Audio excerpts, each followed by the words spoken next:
ఇవాళ బడి ఉన్న కాడ గుడి కట్టచ్చు, గుడి ఉన్న కాడ బడి కట్టచ్చు, దానికి మేము అభ్యంతరం లేదు.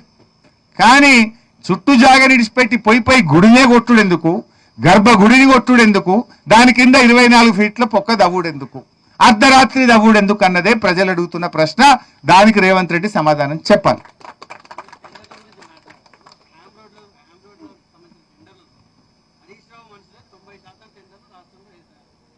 రాష్ట్రంలోని 4 కోట్ల మందికి నాకు ఆత్మీయులే. రాష్ట్రంలో ఉండే అందరూ ప్రజలు నాకు ఆత్మీయులే. అందరికి కావాల్సిన అందరూ నాకు కావాల్సిన వాళ్ళే. మరి 90% మంది హరీష్ రావు మనుషులు ఉంటే క్యాన్సిల్ చేయి. నేనే అడుగుతున్నా కదా టెండర్లు క్యాన్సిల్ చేయమని. హ్యామ్ రోడ్ల పేరు మీద 5,000 కోట్ల కుంభకోణాన్ని నేను బయటపెట్టినా. హ్యామ్ రోడ్లలో ఒక్కొక్క టెండర్ను 25% ఎక్సెస్కి ఇచ్చారు, 25% ఎక్సెస్. దాన్ని బయటపెట్టింది అసెంబ్లీలో నేను కదా. దాన్ని బయటపెట్టి పోరాడుతున్నది నేను. నా మనుషులను నువ్వు నా మీద ఆరోపణ చేయడం. నా మనిషా నీ మనిషా కాదు, అది రాష్ట్ర సంపద, రాష్ట్ర ప్రజల కష్టము, రాష్ట్ర ప్రజల చెమట చుక్కలతో రాష్ట్ర ప్రభుత్వానికి వచ్చే ఆదాయము. అందులో 5,000 కోట్ల రూపాయలు 25% ఎక్సెస్ కు హ్యామ్ రోడ్ లో టెండర్లు కట్టబెడుతున్నారు. పంచాయతీరాజ్ లో R&B శాఖలో 25% ఎక్సెస్ తో టెండర్లు కట్టబెడితే 5,000 కోట్లు ప్రభుత్వ ఖజానాకు బొక్కబడుతున్నది. మరి రేవంత్ రెడ్డి నువ్వు టెండర్లు క్యాన్సిల్ చేయి. నా మనుషులు అంటున్నావు కదా, నా మనుషులను నువ్వేదో తప్పించుకుంటాంటే నేను విడిచిపెట్టేది లేదు. నీ మనుషులా నా మనుషులా కాదు, కావాల్సింది పారదర్శకత కావాలి. ప్రజల యొక్క సొమ్ము వృధా కావద్దు. ఆ టెండర్లను రద్దు చేయి. ఆ 25% ఎక్సెస్ ఇవ్వద్దు. మన రాష్ట్రంలో 5% కంటే ఎక్కువ టెండర్లు ఎప్పుడు బీఆర్ఎస్ హయాంలో ఇవ్వలేదు. ఆ నిబంధన దాంట్లో పెట్టు. మొబిలైజేషన్ అడ్వాన్స్ రద్దు చేయమని మేము డిమాండ్ చేస్తున్నాం.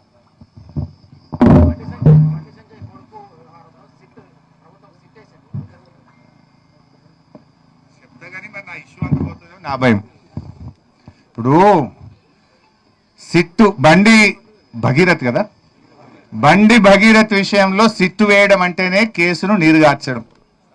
ఇలా సిట్ ఎందుకు? సీదా కంప్లైంట్ ఉంది కదా. అసలు కంప్లైంట్ వచ్చి 4 రోజులైనా ఇప్పటిదాకా ఎందుకు అరెస్ట్ చేయలేదు?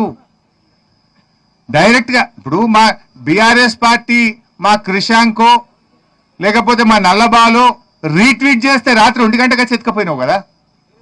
12 బజే రాత్రి ఇంటికి వచ్చి రీట్వీట్ చేస్తే వాళ్ళేమి రేప్ చేయలే, మర్డర్ చేయలే, డ్రగ్స్ తీసుకోలే. ట్విట్టర్లో వాళ్ళ అభిప్రాయాన్ని రీట్వీట్ చేసింది అంతే.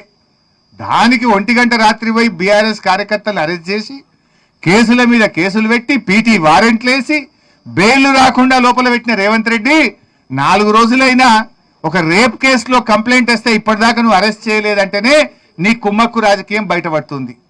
ఇప్పుడు ఇంత క్లియర్ కట్ కేసులో 4 రోజులైనా నువ్వు యాక్ట్ చేయలే. ఇప్పుడు ఏమంటున్నావు మళ్ళీ సిట్టు.